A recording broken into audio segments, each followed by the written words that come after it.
sure other folks will continue to join us, but we'll go ahead and get started. Thank you all so much for being here. My name is Allison, Heritage Outreach Manager for the Washington State Historical Society. Before we begin, I'd like to take a moment to acknowledge that the Washington State Historical Society is located on the traditional lands of the Puyallup people who have stewarded this land throughout the generations. We pay respect to their elders, past and present. And I also want to acknowledge the traditional custodians of the lands where all of you are joining us from today. So I invite you to introduce yourself in the chat. Let us know what organization you're from. And if you'd like to include a land acknowledgement, you're welcome to do that. A few announcements before I turn this over to my good friend Jessica to talk about TikTok. I wanted to let you all know that once again, the Washington State Historical Society is pleased to offer 25 gift or free registrations to the Association for State and Local History online conference. That conference is happening this year, October 12th through 15th, and the theme is Doing History / Doing Justice. I think it's going to be a great conference. If you're interested in joining us for that, Len's going to drop a link there in the chat. And then we have upcoming programs. We have an exhibits program with Chris Ehrlich, award-winning exhibit designer, happening on October 15th. We're going to try and do that in person and virtually. So wish us luck. Hoping that some of that grace we talked about early on in this pandemic hasn't worn off. But I think we've got the right tech if we can figure out how to use it. So that's going to be on October 15th. And Len just shared that link where you can register for that. And then Joe, our friend who's here with us today, is going to be here with a colleague and somebody from Labor and Industries to talk about some of the issues and compliance issues around labor and industries, making sure that you're keeping your workspaces safe and what you need to do to be on the right side of the law. So we are going to be fortunate enough to learn from their experience, which will be great. So that's going to be on October 26th. And then I think that's, the last thing I wanted to mention, because I can't stop talking about it, our Diversity and Local History grant is due October 5th, which is like next week. And we know that there has been a very short and truncated application timeline for this round of the grant, this first round. We encourage you, if you're considering applying, to just do it. We would love to get a few more applications, and it's a great chance to get some money to build your capacity around diversity, equity, and inclusion projects by pairing you with an intern who we will help you pay for to do some of that work. So very, very cool stuff. The link is there for the grant info. Awesome. Okay. Hi, Farah from the Trust. Yeah, and hi, Carlos. Thank you all for so much for joining us, and David. So let's go ahead and get started. I want to just introduce you all to Jessica Smith. Jessica, I've known Jessica for a while. We had the great pleasure of working together at the Fort Nisqually Living History Museum, where she is an interpreter and has also taken on this additional responsibility of managing the Fort's TikTok account. So she has been in the TikTok scene for a while. She's going to share us everything that they've learned up at the Fort, all of the opportunities presented by TikTok in terms of reaching your audience, and then some of the kind of work that goes into producing content for TikTok. So I think that's all I have. Jessica, I'm going to let you take it away. Thank you. Hello, everyone. It's nice to meet you all. Like Allison said, I'm a historical interpreter up at Fort Nisqually Living History Museum, and I've been in the museum field for about 5 years now, doing various different things: event coordination, historical interpretation, and social media management. So I've done a little bit of a lot of things, and I'm excited to talk to you kind of about Fort Nisqually's journey of starting our TikTok account and kind of sharing with you some of the trials and errors and things that we figured out and came across, and kind of what our experience has been like. And hopefully it'll help you on deciding whether or not you'd like to do the same. So I am going to be sharing my screen here with a PowerPoint and with some videos. Hopefully they all work. Keep in mind that one thing you'll learn about TikTok is it doesn't work very well on a computer. It is meant for a phone. So hopefully it'll at least give you an idea. And then later, if you guys feel so inclined, you can go and actually look up the videos on your own devices and see them and hear them better. But we'll see how it goes. So I'm going to go ahead and share my screen here and start from the beginning. So just to tell you a little bit about how we got started first at Fort Nisqually. Like many of you, when the pandemic hit, we had a conundrum. How do we connect to all of these people who are in isolation? And even as we did start reopening, we had reduced visitation. So the idea is, how do we get to this audience? But not only how do we get to the audience, but how do we get to a new audience? And I'm sure, like many of you, during the shutdown, we all came up with interesting hobbies. And one of mine was to surf the internet, find TikTok, and then, get addicted and pass the time watching TikToks. While I was on it, I discovered some other museums who were doing it. And I thought, oh, this is a great idea. And so I started to think of ideas like, oh, we could do this, all these different things. And it just so happened that some of my coworkers, kind of all around at the same time, we all started kind of having the same thought, like, oh, this is something we could do. And so I was asked to start the account and to manage the account. Now, when we started, we had a couple things kind of running in our favor. One of those being, because we had reduced visitation, I did have more time to make videos and to edit those videos. And on top of that, because of the nature of our museum being a living history museum, I had a pretty solid core of volunteers and staff who were literally already dressed up and ready to act, as it were, or to demonstrate or to do these things. And so I had that at my disposal, which was great. And luckily, everybody was a really good sport about it, because I asked them to do some of the oddest things sometimes. And I'm just so glad that they had faith in me that through the magic of editing, it would all kind of wash out and make sense in the end. So they're all really good sports. And so it's been kind of a fun journey, a tough journey, but it's been fun.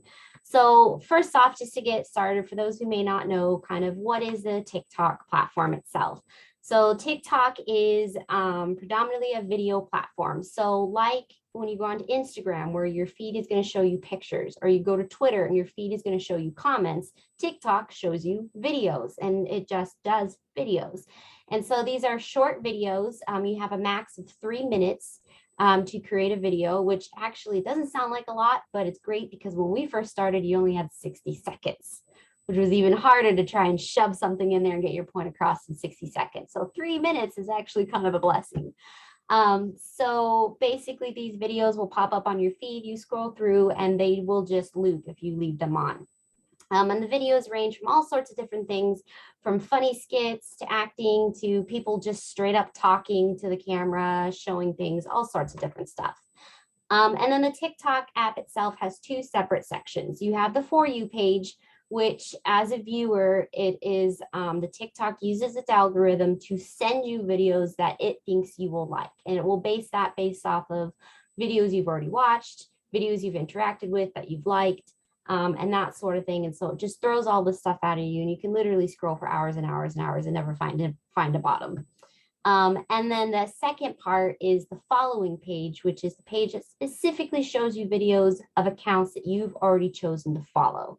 So the ideal as an account holder, as a video content creator, is that you end up on people's For You page, they like what you do, they choose to follow you, and now you're on their following page. And that's how you create a consistent audience that just keeps on going. And like other social media apps, TikTok relies heavily on hashtags.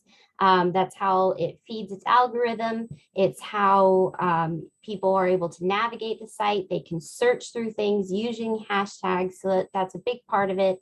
And then similar to all social media, its interaction is based on likes, comments, and shares. And that's how you start generating views for your videos and start interacting with your audience. What's different about TikTok compared to other social media platforms is it also uses sounds. So sounds works very similar to hashtags, where you can use a sound that other people have used, and then you can actually search using that sound. So if everybody is using the Star Wars theme, then you can literally type in Star Wars and you will find all the videos that are using that theme. And that comes really into play when you're working with trends, because everybody will be reusing the same sounds. And the other aspect of that is that people can use your sounds. So if you produce a video with your own original sound on it, somebody can actually take that sound and make their own video off of it. So there is a lot of playing off of each other that goes on with that. So how do you get started with these videos? And basically, first off, foremost, just like any other, you have to create an account. You can see right here on my screen, this is the top part of our profile page. Very much the same as any other social media platform. You come up with a little blurb, you only have so many characters, tell what your account is, put a link to your website, that sort of thing. Very basic, everyone can do that part. But the bigger part, I think, is that you need to have your own personal account. So you make an account for your organization, but you need to have your own personal account. And I don't mean that you need to go off and start taking pictures and videos of your cat and producing your own, videos, which, I mean, if that's what you want to do, totally cool, do that. People love it. But what you do need to be doing is you need to be using TikTok yourself. In order to understand the app and to create videos, you need to be watching other TikTok videos. You need to know what's popular, what people are doing, what they're watching, what they like, how all of it works, how the whole system works, what hashtags and sounds are being used. So you can't be making TikTok videos unless you're watching TikTok videos. So it's really important that it's something that you yourself are using, that you're familiar with, you're comfortable with, you know it. And it's really going to fuel your own organization's account and make it that much better. And then next up, of course, you need the proper equipment. As you will see here in a minute, the TikTok is not really meant for a computer. It is predominantly meant for the phone. There are some limited things you can do on the computer, but really you're going to need a phone. You're going to need a smartphone that has high quality video capabilities and has high storage as well, because you're going to be taking a lot of videos. Even though you'd be surprised, you're doing a 60-second video and you found that you have to clip together 5 different things that you recorded. So these are really important things. All the editing, the posting, the commenting, all of that is going to be mostly through your phone. And then you also have to consider your organization, where they're located, where you're going to be videoing, because if you're an indoor location, you're going to have to consider lighting in order to make sure you are producing quality videos. That's a really important part. Luckily for us, we're an outdoor museum, so a lot of our videos are taken from outside with natural light. But when we do go inside, we use the lighting equipment that we actually use for our virtual programs and for our TikTok. So even though you're doing this silly 60-second video, we have this like lighting equipment all set up for it. But there are easier, smaller things to do, like a ring light, which is designed for just a personal streaming kind of platform, and different things like that. So it's something you might want to consider and look into as you're starting to think about whether or not this is something you want to do. And then next up is editing software. The TikTok itself, the app itself has its own editing software. However, it is very limited on what you can do, and it can be kind of clunky and annoying to work with. So after a lot of trial and error and doing research and trying out different apps, I found there are outside editing platforms that you can use that are easier. The one that I found that is most useful for me is called CapCut. It's a free app for your phone. It's designed specifically to create TikTok videos, and it allows you to do a lot more, and you can directly post from it. And then sometimes if you're trying to do a specific trend, you may find yourself using a bunch of different platforms to create one video, which can get kind of weird, because sometimes you'll find a trend and you'll be like, oh yeah, we could totally do that. And you start trying to use TikTok for it, and you're like, wait a second. The mechanisms, the stickers, the filters, whatever it may be, aren't here. And you find out, oh no, you got to go use Snapchat and do it in Snapchat and record it and then put it in TikTok and then do this. And so sometimes those can get kind of complicated. And that is also up to you, is how far you want to go into that whole conundrum. But that is the kind of editing that is involved. And then finally, as you're getting started, make sure that you're giving yourself time. Time is really important for what we're going to be doing. And we'll get more into it as to all the time that is required to do these, because again, even though you're making a 60 to 3-minute video, you'd be surprised how much background time goes into that. So as you're starting to make your videos, the most important thing I think to start with is considering your audience. Just like you would with any other program you're doing, whether it's virtual, in person, or exhibit or whatever, you stop and you think, okay, who am I trying to get their attention? Who is it? What demographic? And that way you can give your videos a direction. You know where you want to head for what you want to accomplish. And so for us, when we started the TikToks, something even before the pandemic we've been talking about is, how do we get some of these younger generations into the fort? You know, we get a lot of retired people, we get families coming in with their kids, but how do we kind of get that in between? Those people who may not have kids, who are younger, who it's not something that's on their list to do.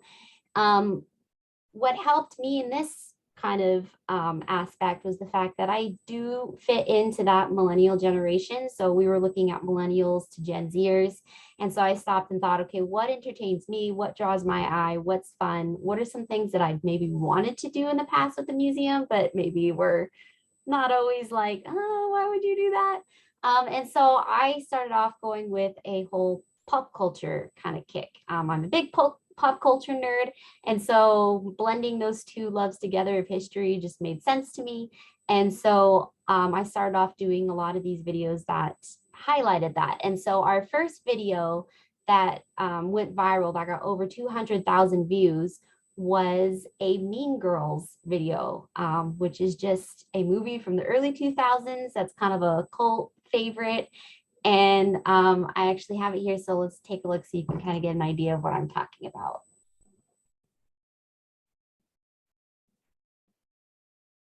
Where are the plastics?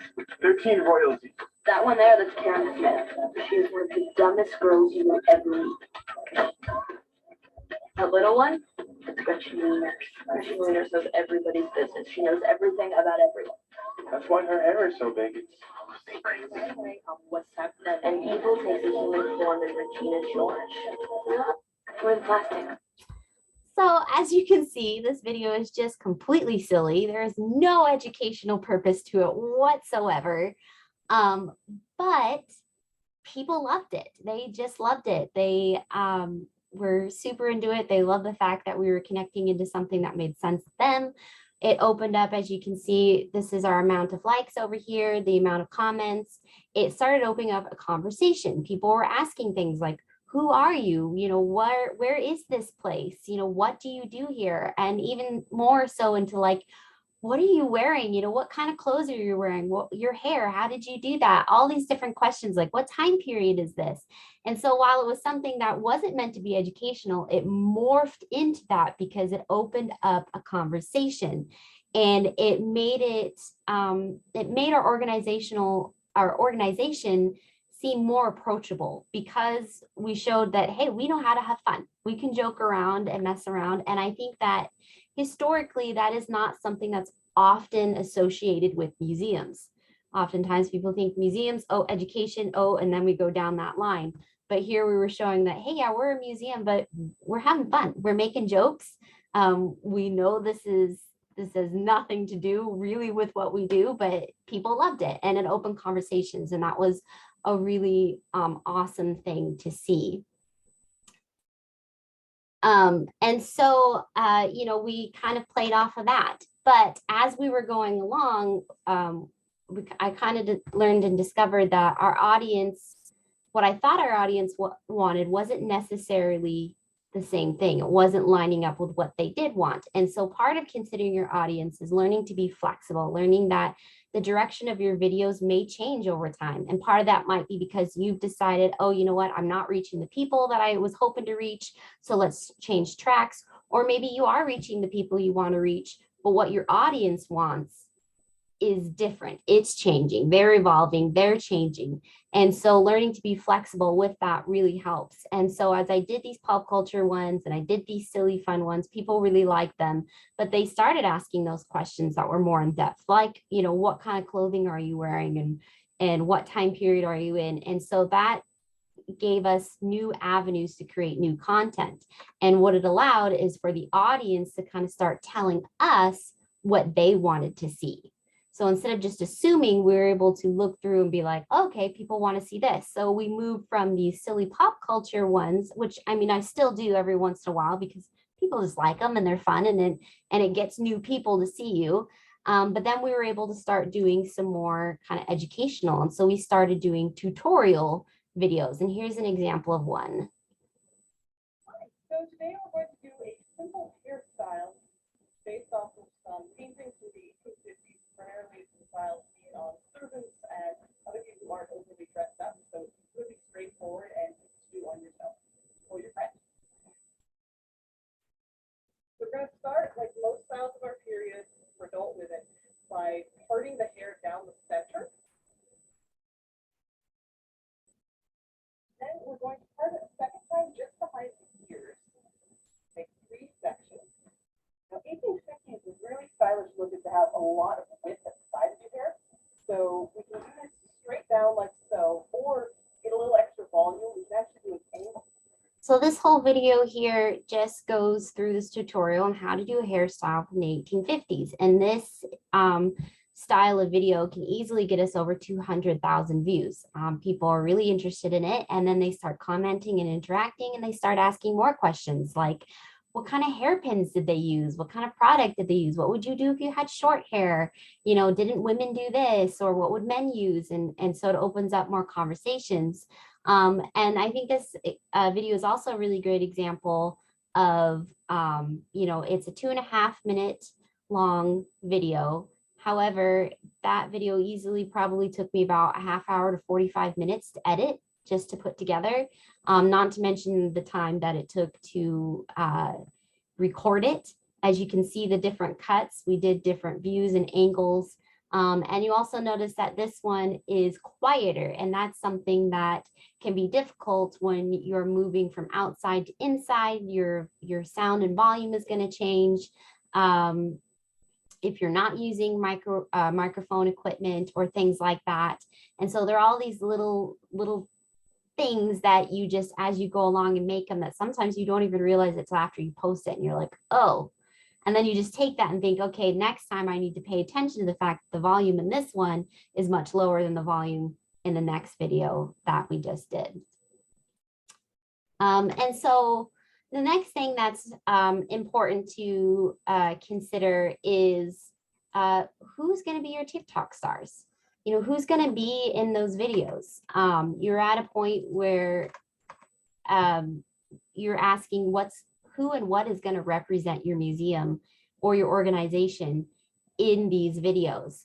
And this is going to really change based off of, you know, each account. It's going to be a little different. Sometimes it might be just one person. If you're the one who's starting this account and you're the only one that's interested in doing it, it may just be you doing all the videos.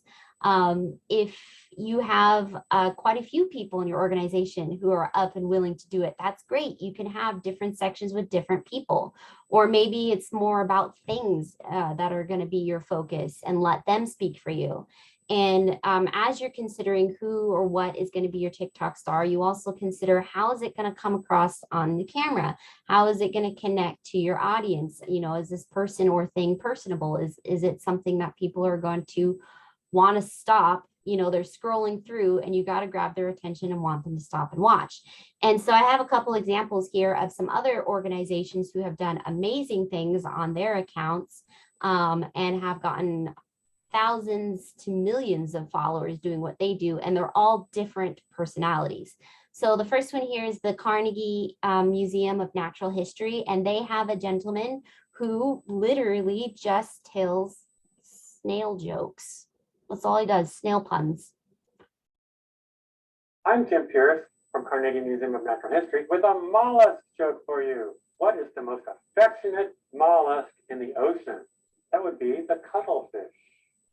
I'm Tim Pierce. That one's a mollusk joke, but that just shows you that that's what he does, and people eat it up, and he gets thousands of views of him just doing all these different puns. And you can see that he's just back here in the archives. It's just him talking to the audience, and people love it. He's got a personality, they buy into it, they enjoy it. And then we have Sacramento History Museum. They've had a lot of success with one of their historical interpreters, and he doesn't actually talk that much. He mostly just prints on his period printer. And people, again, they just eat it up. They love it. I still just don't get it.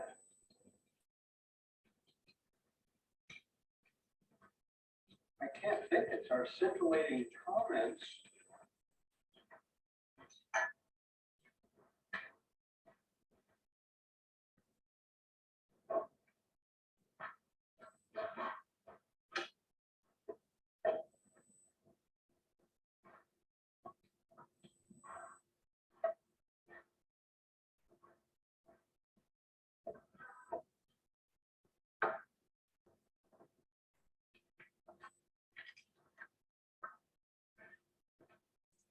And that's it. That's all he does. And this video here has over 5 million likes. And that's literally all he does. So you never know what is going to bring that personality to the screen, and you never know what people are going to latch on. Part of it is him, part of it is his printing machine. So that's kind of giving you an example of how your TikTok star can not just be a person, but it can be a thing. It can be an artifact.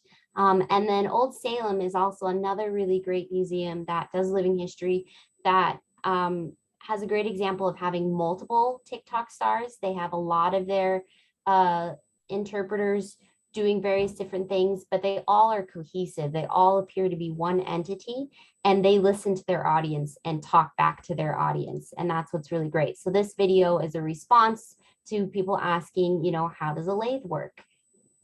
So you want to know how the lathe works?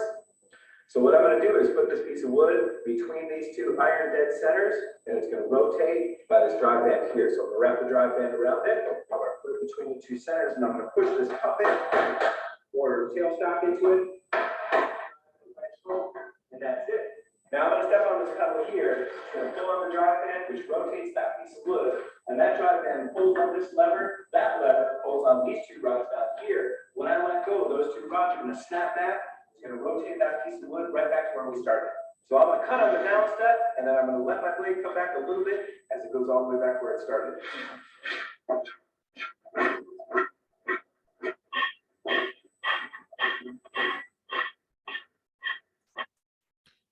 And so this is a great example of a video in which it's more of a tutorial talking about, but you can see here that somebody asked the question, or multiple people asked the question, they responded and they delivered. So they're letting their audience direct their videos, as well as just creating a different personality with their videos. So maintaining your account. So now you've got it started, you're starting to produce videos. What do you do? So the best thing to start off with is making sure that you are scheduling your videos. So be consistent as much as possible. You probably run across this if you've ever done any Facebook posting or Instagram, Twitter, and those kinds of things. Consider, you know, am I going to post a video once a week, a couple times a week, less, more, whatever you decide to do, just be consistent with it. It's just like, you know, think back in the day when you had cable and you're going on watching your show and you have to wait till the next week, but it's always consistent. You knew it was going to come on and you waited. And that's what people will do when they start following you. They will look for your new content, and they'll notice if you go off the grid and you haven't been around for a long time.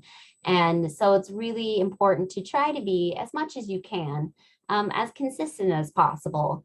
You know, of course, the more videos you put out, the more likely your audience is to build up. Of course, the more views you're going to get. So that's also something to consider. But even as you're making your schedule, Understand that you need to be flexible with it. So there may be times where you might have to throw that schedule out the window. You had something planned, but something else pops up. And this could be for a couple reasons. It might be you're doing a response video like the last one we just saw. Somebody asked questions and you want to respond as soon as you're able. It's kind of like, somebody texts you and then you decide to wait a couple weeks until you respond to them. It's awkward. Nobody likes that. So keep in mind that it's going to be similar, that people are going to be waiting. And then if you come back a month or two later and you're like, oh yeah, I remember that thing you asked, let me talk about it. They're no longer interested. They already feel like they were just kind of let to lie. So another is topical videos. If something occurs out there in the world and it makes sense for your organization to make a video about it, something you have or you're doing fits in with that, and you think, oh yeah, we could make this, we could post this, we could get this out right now, then do it. Those are always really great. And that is the same thing with trends. If a trend happens, you notice it, you think, oh, this trend makes sense for my organization, we could do this. If you're able to get it while that trend is hot, while it's still happening, do it. However, be aware of the fact that trends go by quickly. So if you can't get it out in a timely manner, it's usually best to just let it go. It happens to the best of us. You try to hop on a trend, life happens, you don't get the video edited, you don't get this, and then you post it and it goes flat because you know what, that trend's old news already. And these TikTok trends can literally go as fast as a couple weeks and then they're over with, or sometimes they last longer. If it happens that you miss the trend, but you post it anyways, life goes on. However, if you consistently do that, you're now kind of seeming outdated, and then your account starts to feel outdated and people lose interest.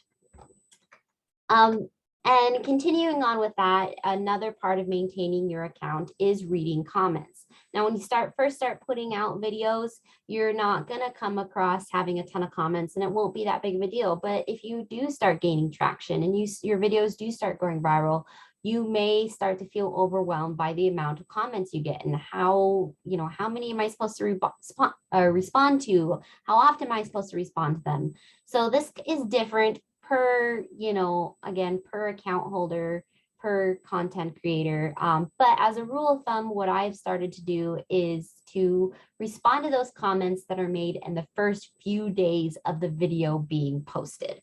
That way I kind of give myself a time limit. I'm showing that I'm interacting or that we're interacting with our audience, but also understanding that I don't necessarily have the time to be constantly on my TikTok account checking every second and responding to every, we can easily get up to 1,000 comments on a video and that just becomes overwhelming. So what kinds of comments do I respond to? So if we get pleasant comments, those kind of inane comments that you don't need to necessarily give a verbal response, things like, this is a great video, we love you, I like what you're wearing, things like that, then I just simply kind of give them a like. I just click like and that's enough. That's enough to acknowledge it, show your appreciation, but you're not spending a bunch of time having to repeat and go through all of them. And then another way of responding is to write responses to easy questions. So if somebody asks a question within those first few days on the video, and it's an easy question that only takes a sentence or two to answer, then I will go ahead and do that. So maybe questions about like, where are you located? Or are you wearing a petticoat? Or, things like that, where it doesn't take very long. It's not a long explanation. I don't have to go into a whole talk about it. Then I go ahead and answer those ones. However, there are times when you may need to create a video response. And a video response is when you go to respond to a comment, you have the choice to either write something or you can click on the video tab and you can literally make a video as your comment response. And so I have a video here. I'll show you an example of that. And this is getting a question, are you hot in that? Which if you ever done living history, you get that question all the time. And so it was like, all right, people keep asking this question. This is a great opportunity to answer. And so this is what a video response looks like.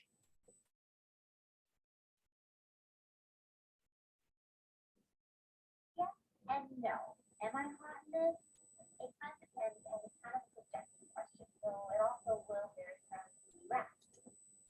So if you look at this video, you'll see that here's the initial comment, and TikTok will automatically paste a sticker on there of the original comment. So people who are watching it, it will post in your normal feed. People will know, oh, okay, they're answering this question that somebody asked.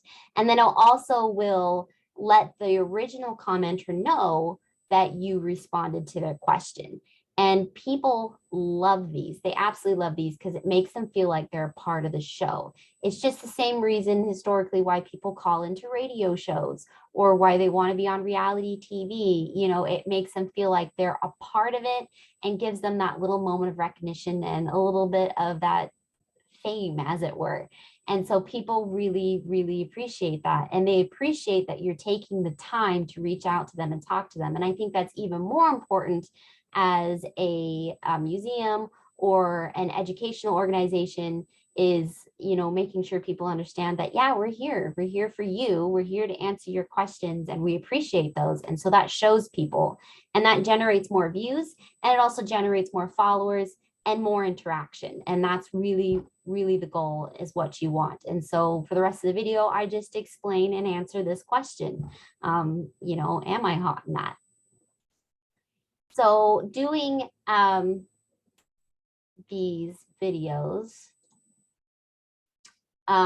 there's a couple times when I will decide to do a video response versus the other kinds of responses. Like I said, when the question is repeated by multiple people, like, are you hot in that? Then I understand, okay, a lot of people want to know this. So this is a good opportunity to do a video, because that means that there's probably more people out there who are interested in knowing the answer to this question. Another opportunity is when someone comments and that comment has a high number of likes. So somebody may ask a question and that their comment gets 200 likes. That also gives me an indication that, oh yeah, okay, a lot of people want to know, let's answer this. This is a good opportunity for a video. And then finally, whenever a comment just makes a good idea for a video. A lot of TikTok is just feeding off the energy and ideas of other creators. And this is a great opportunity, especially when you're running dry and your brain just can't think of any other ideas. You look through your comments and you're like, oh, that's a great idea. Let's choose that one. And so that's a great way to also do video responses. And then finally, as you're going through your comments, of course, you're going to come across trolls. That's just going to happen, right? It happens all over the internet, everywhere. I feel like on TikTok, you will find more than you might on some of the other social media platforms, because you're doing a video, you're handing over a lot of food, a lot of fodder, right? There's a lot of things that people can pick apart. We've had all sorts of interesting things where somebody will latch on to one small part of a video and that's all that they will focus on. And sometimes it's in good fun. Sometimes they're just trying to be rude. They're just trying to make a scene and in their own way get attention through negativity. And most of the time you want to ignore them.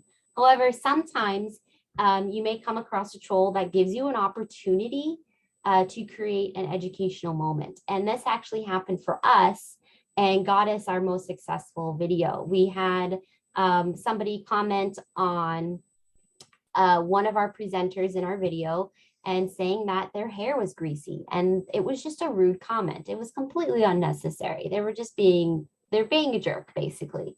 And I mostly would have just written it off, but then I saw that a lot of people were joining in on it. Other people started commenting the same thing or liking that comment. And that's when I felt like, okay, we need to approach this in a way that kind of lets people know that, hey, we don't want that kind of negativity on our account. But also, here's a moment to educate and make people kind of think twice before they start judging. And so we did a response video explaining why her hair looked the way it did. And this is one I'll actually play through because I think it's a really good example of coming across this. So it has come to our attention recently that there have been some comments on some of our makeup tutorial videos about the nature of our speaker's hair. So we decided that we would show you what period hair care from the 1850s looked like and why her hair looks the way it does. In 1855, in Godey's Lady's book, She says how it is imperative to have either pomade or hair oil to give your hair a healthy sheen and also to hold it in place. Now, adding the oil is going to smooth away flyaways and also give your hair what they called a healthy sheen. Now, the other product that you could use to do this as well was called pomade. And pomade was essentially two fats that were melted together. So, for instance, it could be things like mutton tallow and leaf lard, or it could be lard from beef or pretty much any animal. The style of the day was to have this kind of healthy sheen, and what we might consider a greasy look was what was appealing in this time period, and it did what we use modern products to do. So just remember that just because something is normal for us now doesn't mean that it was normal for us back then. So this video is actually our most successful video we've had to date. We got over 2 million views for it. It was one of those ones where we quickly jumped on the opportunity. I literally grabbed Sarah, my coworker who's doing my hair in here, and said, hey, you know, we had this comment. I want to do this thing. Let's run over the porch and let's just videotape it really quick. And that's what we did. And so here you can see the original comment. Once again, it's a video response, so it's pasted up here about the comment, one of the comments about the person's hair. And then what was really great was to see the feedback that we got in the comments, because one, the initial commenter actually apologized and thanked us for informing her. And then a lot of the people just responded with the fact that they love that we approached the situation and use education to diffuse and correct it rather than with more negativity. And people really enjoyed that. And then they were curious for more. They wanted to know more. They asked for more. They wanted to know other things about, you know, what women did in this time period and all this kind of stuff. And it got us thousands upon thousands of followers overnight. So it really shows how important it is to interact with your audience, and how much that can really help your account, is to remember to include them, because they're a big part of it. They're a part of your success, just like with your own organization or your museum. You know, if you don't have people coming or using your facilities or anything like that, then there's no point for you, right? So this is another example of that. So continuing on, you might have noticed that in all of those videos I've shown you, you see subtitles. It's really important to make your videos accessible. So taking the time to put subtitles in is really important. Part of that is your subtitles, you can auto-generate them through a lot of the editing software. However, a lot of times they are not correct. So taking the time to go back and edit them to make sure they actually reflect what's being said is really important. And not only that, but where you're putting them. We actually had somebody reach out to us in our comments, letting us know that they appreciated our captions. However, where I had positioned them, they couldn't see them. And from my view, I could. So I had no clue that that was happening. And through reading the comments, I discovered this, was able to look at it. When I did the next video, I changed where the captions were and asked them, say, hey, you know, take a look. Does this look better to you? And they did. They looked the video, they came back, responded, said, yeah, now I can see it. And so from then on, my videos were just even that much better because of reading those comments and responding. And so that was a really important thing. And that's also kind of part of your trial and error process. And the next is interacting with other accounts. It's really important because this way you're supporting other organizations and you're also merging your audiences. So, you know, reaching out and commenting and liking and asking questions is a really great way of doing that. It's just like, you know, people love it when two random celebrities get together and do something. You know, they find it entertaining. And as a content creator, you are in a way a sort of celebrity, maybe not the same as a movie star, but you are in a way. And so when people find that they go to a museum or someplace and they really like it, and they find that they're talking to another place they really like going, they just think that's great. They really love it. They get into it. And that's also a way for them to find more. So somebody might follow one museum and through them and through their comments and their interactions, they'll discover another one and so on and so forth. So you're helping to build each other's audiences up. One example of that is, we interact with a few different museums. One of them is Old Salem, and they did a video that was just a fun, silly video about a cartoon called Avatar: The Last Airbender. And I thought it was great. So we decided to do a video and we tagged them in it, and we, wrote this comment, and they responded, and it was just fun, and people really enjoyed it and they got into it. And so people who saw their initial video might have been drawn to ours and vice versa. And so, again, it's just a really fun way to help support each other. Continuing on with maintaining your account, again, bringing back the hashtags, they're really important. Pay attention to them. Not only that, but don't just throw a bunch of words in there and put a hashtag in front and think it's going to work. You got to actually do the research, look at what hashtags are being used. TikTok will show you how many views hashtags get. And so be really strategic and creative with how you're using them, because that can generate more views for your videos. And so, you'll find hashtags that are trending and figure out how you can incorporate them, even if it's in videos you already have produced. You can find creative ways of putting those in, and that's going to generate more people towards your videos. Another thing is trying to keep one voice with your account. Even if you have multiple people running your account, or if you have multiple people who are starring in your videos, trying to keep one cohesive voice, whether it's in the style of your videos, the way and you're responding to people, the language you're using, all of those are very important, because it makes your organization seem more personable.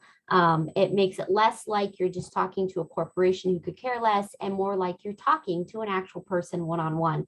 And people really enjoy that. Again, they like to feel like they're being heard. They like to feel they're being noticed, and they like to think that that's just someone they could come up and walk over and start talking to.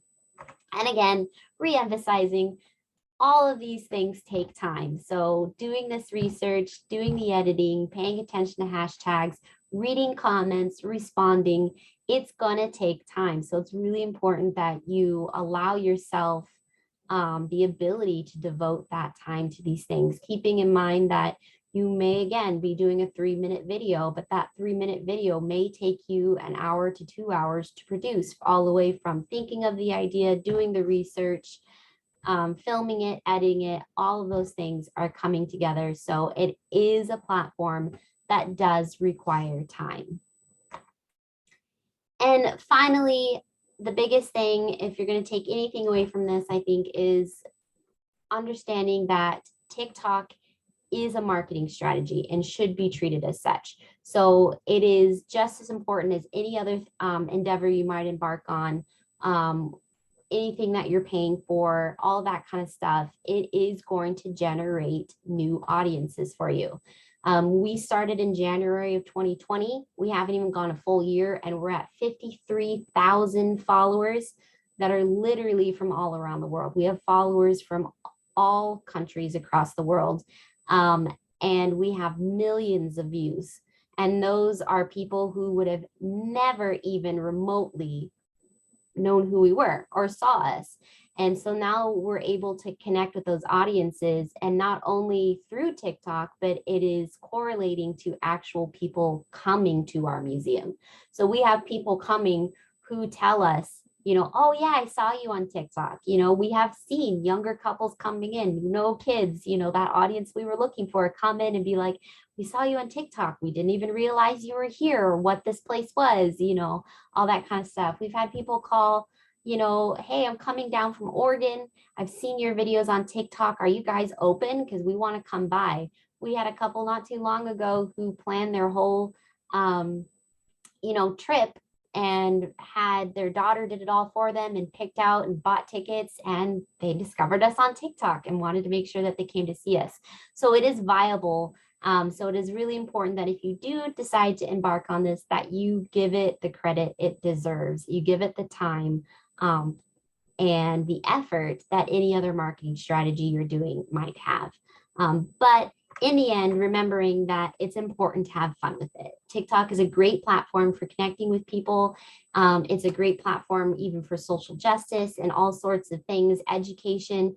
However, it's really important to understand that people are predominantly on it to have fun. And so finding ways to incorporate that and making sure that you're having fun while you're doing it. It's going to read through. So don't be afraid to make videos that are going to flop.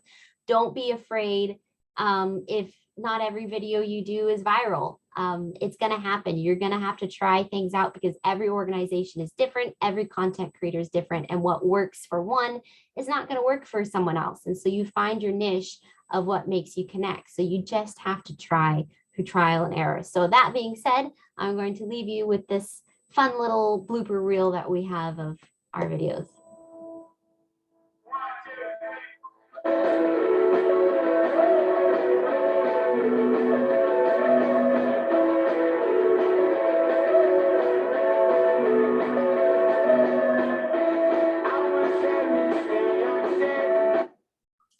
So thank you for joining me and allowing me to share my journey with you guys. Thank you, Jessica. Thank you so much. Definitely, if anybody has questions, be sure to drop them in the chat. And I know lots of people are going to watch this recording after the fact. So if it's okay, Jessica, if people come to me with questions, I might direct them to you. I like so much of what you said. And I think the reason that Fort Nisqually has been so successful on TikTok is that you've really embraced that sense of whimsy and fun with an eye on the educational mission, right? Like you've been able to balance that really well, which I think is so important. And I agree that social media is the place for the fun and the whimsy and the sugar to help the medicine go down. I don't personally think that history is like a tough pill to swallow, but as you've seen with your audience and with the folks that are coming in, you've just managed to like attract that new audience, and some of those folks probably didn't even like history when they stumbled on your TikTok. That's really cool. Anybody have questions for Jessica before we start? Yeah, I know David is just commenting, still trying to learn the last social media platform, and having somebody still learning from your 18-year-old, 18-year-old social media manager. I will say there is this sense that like this is young people stuff, right? You know, just because I'm a millennial here. But I mean, jokes about, what were they, mushroom jokes? What were his jokes, his puns? Oh, about? the snail jokes. Yeah. Snail jokes. I mean, eye on the news printer. Yeah, like that's just endearing stuff, right? And I do think that Jessica was right. Like watching a lot of TikTok videos will give you a better sense of like what do people catches people's eye and catches people, because I doubt when they started doing those snail jokes they knew how popular that was going to become. It didn't strike you as something that would be a hit, right? So you kind of just never know. Yeah, but definitely kind of keeping an eye out, knowing what the kids are up to is always is always useful. Yeah, Jessica and I were talking, you know, when I worked at the fort for several years, and to try and attract this same audience, I put together an escape room, right? With the same goals, right? We need to engage those folks who are not yet parents coming with their kids, who aren't kind of retired folks on their tour, their bus tour. Like, how do we get those kind of young adults? And the escape room was really successful at capturing that audience, but it was, I mean, talk about work. It was a heck of a lot of work. It was an expensive investment. You know, while TikTok does take a significant amount of commitment to just really do it fully and do it well, you can have that same impact or more on building new audiences, really from your phone, right? It's pretty incredible. Jessica, I had one question. Do you usually mount your phone on a tripod when you're filming, or like how logistically, how does that work? It depends on what we're filming. So sometimes if it's something where we're just going to be stationary, then yeah, we will use just, a phone tripod, sort of thing. But if we're moving around, then it's just someone holding the phone. And that's also part of the aesthetic of TikToks, is that because it's designed to be for the phone and it's just supposed to be for the layman, for anybody, you have that weird videoing aesthetic, cinema aesthetic of filming on your phone. And so it's expected, some of the like abrupt cuts and things like that. Like it's a weird thing that's now become kind of a aesthetic versus like, actually trying to have a camera that's stationary and doing its thing and all that kind of stuff. And so it really depends on what situation and what's the easiest to do. Is there any other equipment that you guys have invested in specifically for TikTok? Obviously you have like the ring light for the odd occasion you want to do something inside. Anything else that you would recommend folks kind of have? We actually didn't invest any specific equipment in things for TikTok. What I use is pretty much what was invested for the virtual programming that we did, which was doing, these different panels and things over Zoom. And so the lighting equipment that we have is literally those big lights with, the canopies on them and that sort of thing.